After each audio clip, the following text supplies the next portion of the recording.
Hello, everyone. I am recording this lecture on Thursday evening at 10 o'clock in the evening.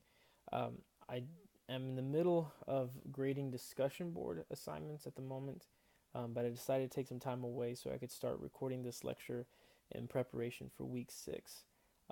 We will be starting two new poems. One is Incident by Kunte Cullen, and the other is Do Not Go Gentle Into That Good Night by Dylan Thomas. And I'm recording this lecture after you guys should have already submitted uh, the the new discussion board assignment. But I wanted to first uh, grade the final draft of the first essay, which was the literary analysis. And I wanted to say I was generally um, disappointed with the results. I did have a number of A's, several B's, and several C's, but certainly not the majority. Um, After the D range, this is the majority. I think this is what 32 students, no, 42 students. 42 students is the majority of the class here, and so the majority got at least a D or higher. But several students, just in this range right here, um, did not seem to understand the assignment, and then a lot of students simply did not submit an assignment or submitted one late. Um, well, I really don't want to necessarily speak to these students in this lecture. I mean, these students, I'm assuming, either had forgotten or have lost track. I mean, this is an online course, so I understand that um, it requires a lot more discipline to stay on top of assignments, but it is your responsibility to keep an eye on these assignments. And of course, I always send out an announcement in advance of when a module is available, but I upload modules weekly. So every week that we enter, there is always a new module for you. Really, this lecture is going to be addressed to, at least the beginning of this lecture is going to be addressed to these students in this category. So it's about 26 students. And I want to say that it seems like several of you did not understand the assignment, even though I had gone over it in lecture at least twice. So let me clarify a few things. The literary analysis assignment was not a summary. It's not a summary response essay. Some of you may be familiar with a summary response essay, and you may have done one in Comp 1 or Comp 2, but this is not that. In fact, there should be very little summary when you're writing an analysis, because it's strictly an analysis. Your audience is already familiar with the text, so there is no need to summarize it for them. So the students who had A's, for instance, um, received an A based on the rubric because they paid careful attention to what the assignment asked, and that was to create an argument about the story's theme or message and support that argument with their own reasons, and to support those reasons with textual evidence.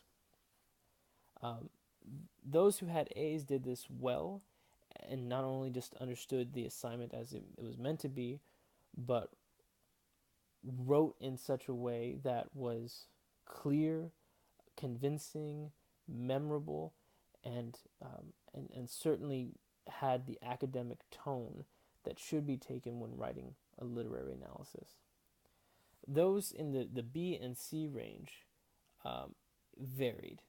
Some students were strong writers, for instance, in the B section, were strong writers, but may have uh, missed out on the opportunity to analyze something or to support an argument that needed to be made that wasn't completely supported, or vice versa. They had made the argument well, but they just couldn't express it well, and so the writing suffered a little bit, and so points were taken off. Those in the C range essentially did a mix of those two, but either barely had, just enough competency in writing to be able to express the idea they were looking for, or had just enough of an analysis to squeeze by. Those in the D range, generally, I think, had the basic idea of what a literary analysis is and attempted at it. But most of them, again, either summarized the story and then added their commentary here and there. They interspersed the summary with a commentary. So I saw this a lot with The Good Man is Hard to Find. Many of you would tell me how the story starts, and then you would interrupt and say, well, this is interesting because, or we see the grandmother's behavior change in this way, and go on. And then you move on to the next big scene in the story, and then you analyze that. And again, you sort of understand what an analysis is, but the writing was unclear because essentially the story itself becomes the vehicle for your argument rather than your own argument being the vehicle for the paper. So anyway, that's essentially what I wanted to talk about. And if you guys have questions about the assignment, feel free to, again, ask me questions. I also, of course, gave you all the opportunity to turn in a rough draft. Only 45 of you, I believe, submitted a rough draft. And so I'm also kind of disappointed that so few of you decided to take advantage of the rough draft. And I was also surprised, too, that so many students waited until the last minute to inform me of questions that they may have had. And I'm also, of course, disappointed in a lot of students who relied on outside analyses from Schmoop and from, I'm trying to remember some of the other sites that were consulted, Cliff Notes, I'm sure, that those sites, unfortunately, if you followed those analyses, chances are you got a poor grade because they are not analyzing the literature as I have taught you. We're trying to look at the formalistic elements, right? We're looking at formalism, right? By looking at things like plot, things like characters, things like juxtaposition and symbolism and other literary devices. These other analyses do not look at those things. They may be taking a look at historical or biographical lenses as looking at literature. For those of you who did Good Man is Hard to Find, a lot of you seem to happen to know that Flannery O'Connor writes in a Southern Gothic style, for instance, something that the book does not reveal and something that I did not reveal.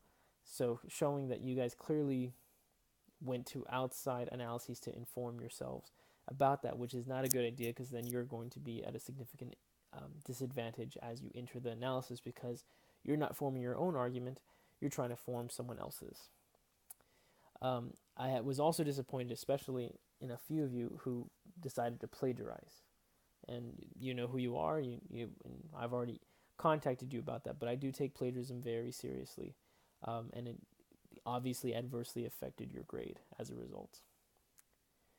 Okay, so that's all I wanted to spend on the final draft of the literary analysis. For those of you who did not do well, even if you got a 0, it is still possible to pass this class because this grade is only worth 20% of your grade. There are 2 other analyses that are worth 20% each, and there's discussion board, which is worth 40%. So even if you got a 0, it is still possible to get at least an 80 in this course, presuming that you have been doing discussion board and you plan to submit strong analyses for the poetry section and for the drama section. If you did, if you didn't get a 0, if you turn something in but just didn't do as well as you can, you still also have a chance of getting at least a B in this course, even an A, if everything goes well. I strongly recommend that you consult with me if you have questions about your grade or what you can do or what you're missing. And I have these lectures available precisely so you can study them as much as you can. There are resources that I provide for you in the course materials. And of course, there are outside other online resources that you can use to look up ideas about symbolism or juxtaposition. Again, these other definitions. But the one resource I would discourage you from consulting are these analyses of these stories. Okay, read them carefully for yourself. If you find that you're not having enough time to read, then perhaps an online course such as this may not be the best idea. But this is an online course. I still expect everyone to put in the same amount of effort as you would a face-to-face course. So it's going to take a lot more attention and effort on your part to do well. All right. Well, enough about that. I now want to turn my attention to the substance of this lecture, which is going to be on poetry. And I really, since you all have now presumably finished the first round of discussion board for these two poems, I feel comfortable now analyzing them for you so you can understand how I'm going to expect you guys to analyze these things. And the first thing I want to talk about is what scansion and analysis mean. Scansion is when you look at a poem and determine, for instance, its rhyme schemes and its meter or its form, right? And I talked a little bit about form in the last lecture on reading poetry, but I'm going to get a little bit more into that, especially into this lecture, because I selected two poems that are very formalistic, meaning that they have a very rigid structure, and that structure often contributes to its theme or message. And that's when we get into the analysis, trying to figure out what its theme or message is by looking at its parts. So let's start first with Kunte Cullen's incident. Now, you don't need to know much about Kunte Cullen, but you probably can just from reading this poem. I'm going to read it with you all right now. Once riding in old Baltimore, heart filled, head filled with glee, I saw a Baltimorean keep looking straight at me. Now I was 8 and very small, and he was no whit bigger, and so I smiled, but he poked out his tongue and called me nigger. I saw the whole of Baltimore, from May until December. Of all the things that happened there, that's all that I remember. Now on the surface, I think most of us can understand what the primary, I suppose, narrative is, right? We understand what's happening here. If there is such a thing as plot in a poem, and not all poems have plots, but this one sort of does, right? It does have a story that's being told. This one is about a memory that the narrator has about being a young boy in Baltimore for the first time, and only to have that memory spoiled by one moment, right? Now, obviously, just by looking at that, we can tell that the one moment here is when this other boy calls him nigger. And that apparently it stuck with him. It made such a lasting impression on him that he doesn't remember the rest of his trip to Baltimore, even though he has, filled with glee, and he was very happy to be there. But that's not the purpose of this lecture. This lecture is going to be looking at form and structure of a poem. And so what I've done is I've actually gone ahead and I suppose deconstructed the poem such as this. And actually, let me zoom in here so you can appreciate what I've done. I've first separated the words into their syllables, into each individual syllable. So we have 1, 2, 3, 4, 5, 6, 7, 8 syllables in this line. In addition, I've marked each syllable in terms of stress, and we have these flat lines and we have these slants here. The flat lines represent unstress or non-stress, and these up slants represent stress. Okay, and what I mean by stress is that because of the nature of the English language, we use words, or we pronounce words with stresses somewhere. We accent certain syllables when we say a word. So, for example, just the word Baltimore, for instance. When we say Baltimore, we don't say Baltimore or Baltimore. We say Baltimore. We really stress the first syllable. And that's generally true of most English words, that content words such as nouns and verbs and some adjectives and some adverbs generally have their first syllable stressed. Okay. Now, this isn't always true, right? For instance, when I said Baltimore, sure, the first syllable is stressed, but you would probably argue that the second two syllables, to more, are both equally unstressed. But we're going to find that when certain words are put in the context or in a phrase, that the stress will change. And so let me first examine it through just this one line, for instance. It says, once riding in old Baltimore. Okay. Well, here, the clear stress here starts on "ry" in writing, right? You wouldn't say once riding, you would say once riding, or you wouldn't also say once riding, right? Where the stress would fall on this ding syllable. Instead, it'd be once riding, right? You wouldn't say once riding, or once riding, or sorry, once riding, you'd say once riding. Okay. And of course, and I repeated this exercise essentially for the whole poem. And perhaps some of you can, see a pattern here. In fact, let me look here at these two lines right here, and you can see the stress in both lines. You'll notice that it has this flat line, then slant, flat line, slant, flat line, slant, flat line, slant.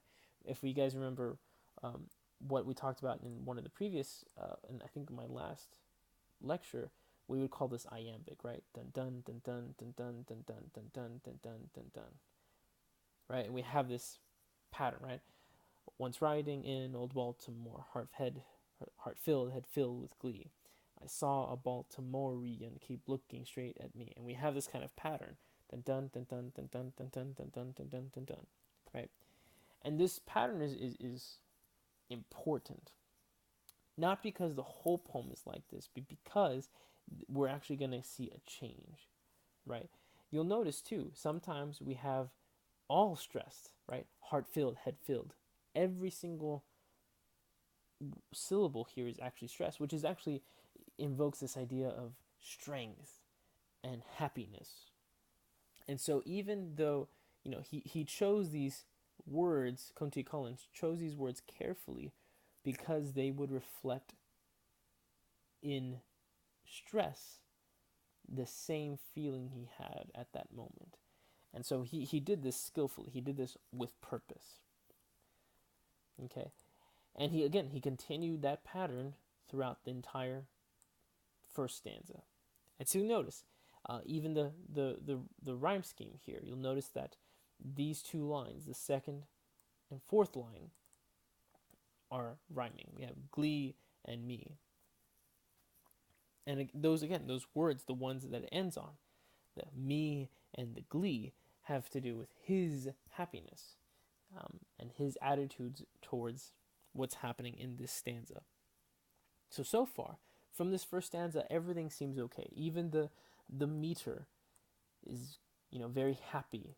It has this kind of gallop to it, right? Dun dun dun dun dun dun. Right? It's this really nice gallop. And then we go to the next stanza, and something changes. You'll still see in the very first line, we have, now I was 8 and very small. And we have this dun dun dun dun dun dun dun dun dun dun dun dun dun, and then it goes down, right? Now I was 8 and very small, and he was no whit bigger. See, and it drops here. And it's funny because suddenly there's this change now. It's not just a change in meaning, because the first obviously stanza is a good thing, but the second one isn't. So there's not just a change in the meaning of the stanza, there's also a change in meter. Okay. And so I smiled, but he poked out. And there's this also really strange kind of cut into this next line. His tongue and called me nigger. And again, it has this extra syllable at the end that is unstressed. And so while all of the first lines here ended with this stress that ended on a high note, we now have these lines here that end on this low note. Okay, even the rhyme itself, right? We have and as if that's the only thing he can remember, is that those sounds, right? From nigger, for instance. And that sticks with him, and so he chooses to use words that rhyme here. And it doesn't just continue here, it continues on into the next stanza where we have this same syllable or this same sound register throughout the whole thing, right?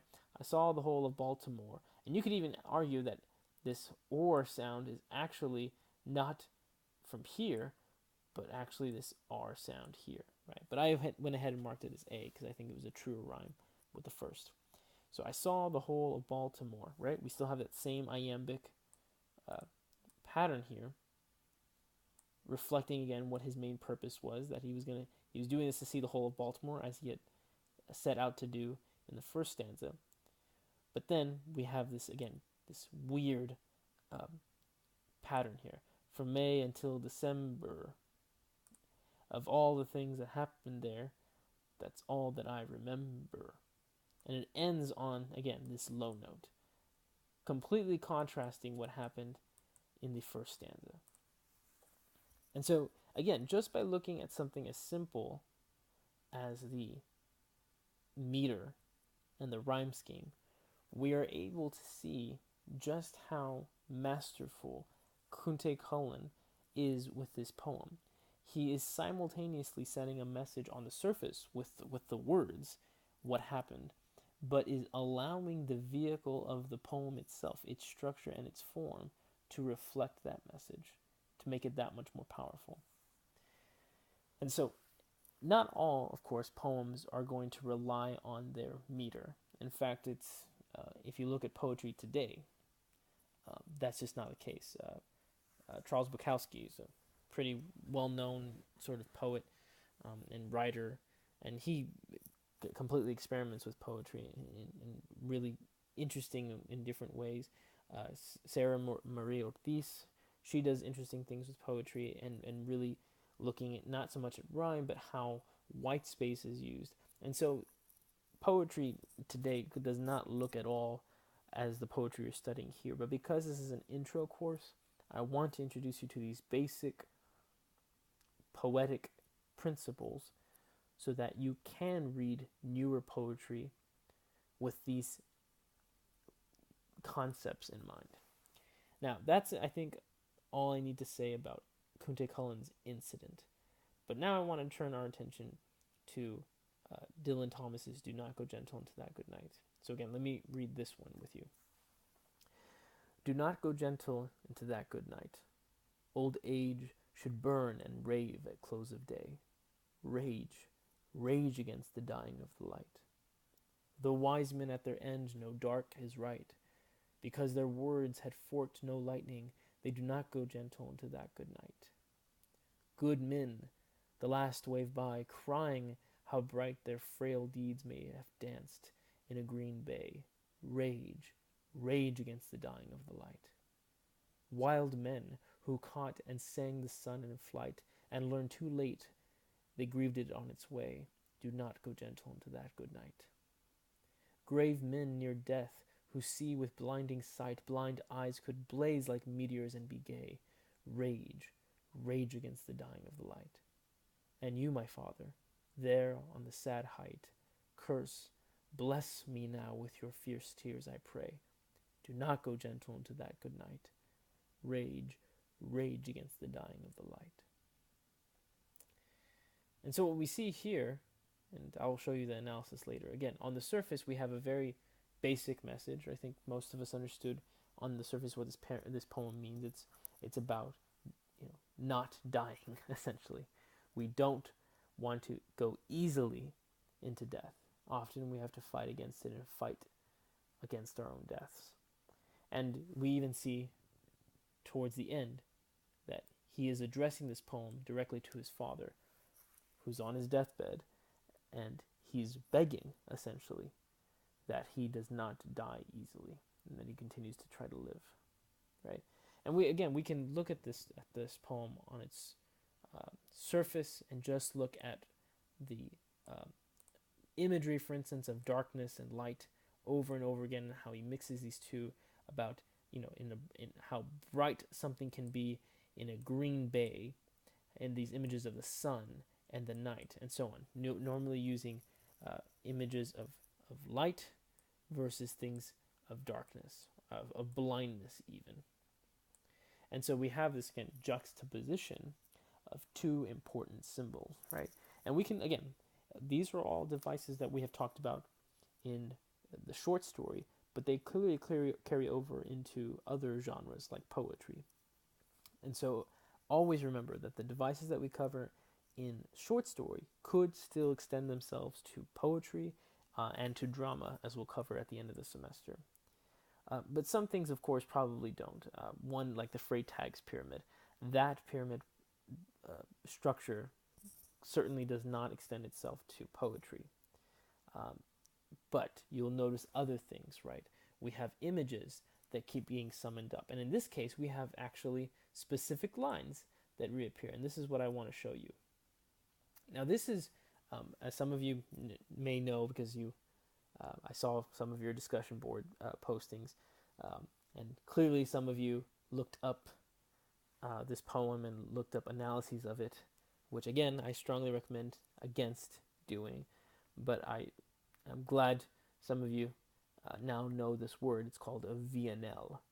And a VNL is a very closed form, meaning when you write a VNL, it has to look like this, or it has to be in this pattern. Just like a sonnet is a closed form, right? We have Shakespearean sonnets, we have Jacobean sonnets, and we have Petrarchian sonnets, and all these sonnets are in closed form. They have to be in the specific pattern. Well, VNLs are much like that. So you'll notice when we talked about, I'm scrolling up kind of quickly. When we looked at Kunte Collins, you'll notice that the rhyme scheme kind of changes, right? We have the second line here rhyming with each other, second line rhyming with each other, second lines rhyming with each other, maybe even the third line.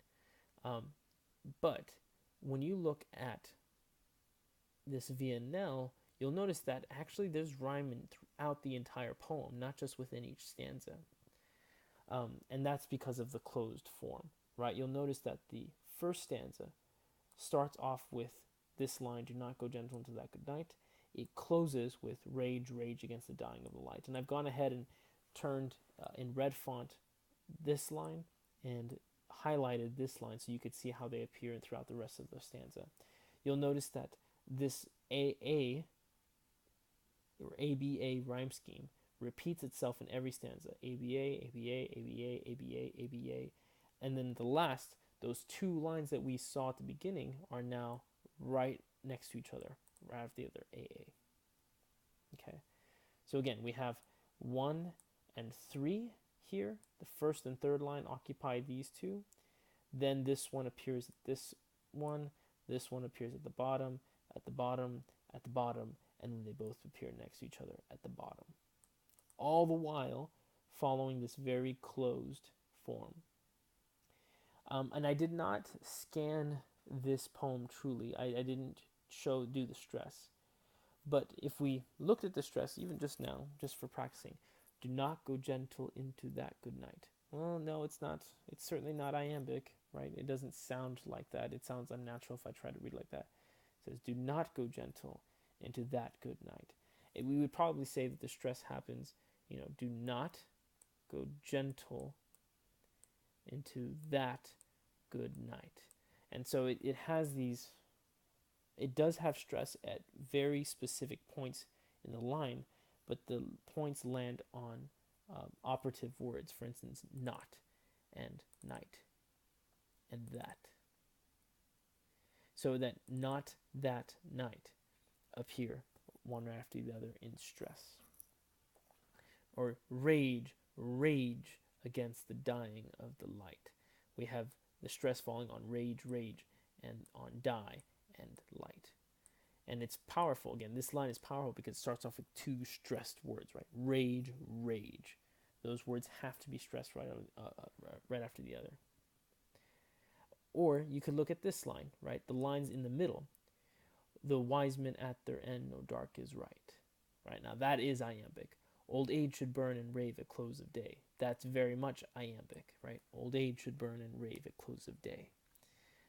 Because their words had forked no lightning, they, right? That one, again, is iambic. So you'll notice that these other lines are iambic, but these two, what we call vehicles, these two lines that are vehicles, are not iambic. They are actually very different, and therefore they stand out more than the other lines.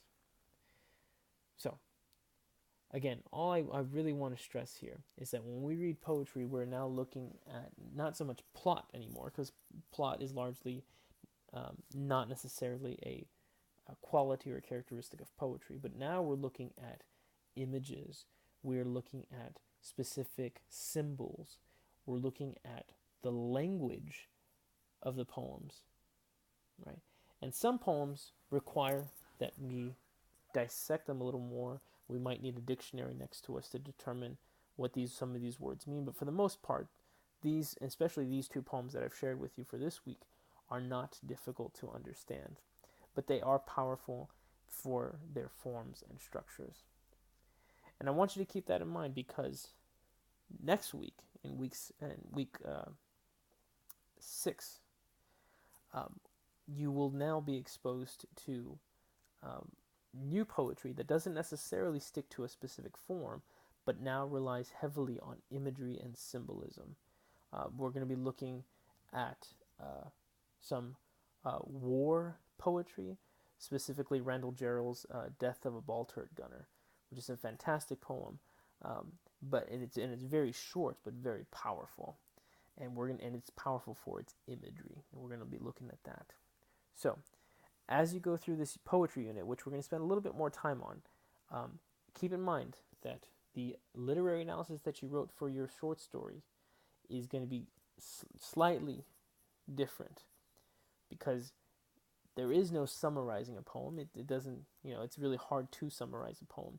Instead, you'll be looking at, again, the message or theme, and drawing the reader's attention to specific areas of the poem or specific parts of the poem that you will then interpret one by one, so that you are the one drawing forth that analysis, not the poem itself, right? Because we understand the poem as readers. It is your job to interpret or to present your interpretation, not to present the poem. Okay. As always, if you guys have any questions, feel free to email me. I do have online office hours, and I also went ahead and posted the new office hours and office location in the syllabus. The syllabus should be updated now.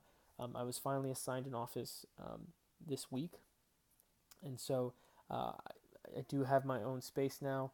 I'll be happy if you are available on campus, in the Edinburgh campus, you may stop by. If you're not from the area, again, I still have online office hours. You need only email me in advance to set up an appointment, so that way I'm sure that I'm available, because obviously I can't conduct online office hours if I'm in the middle of my other face-to-face classes, or if I'm meeting with a student at that same time. So please email me in advance, and I can tell you when I'm available, and we can try to schedule an appointment. Okay, thank you very much.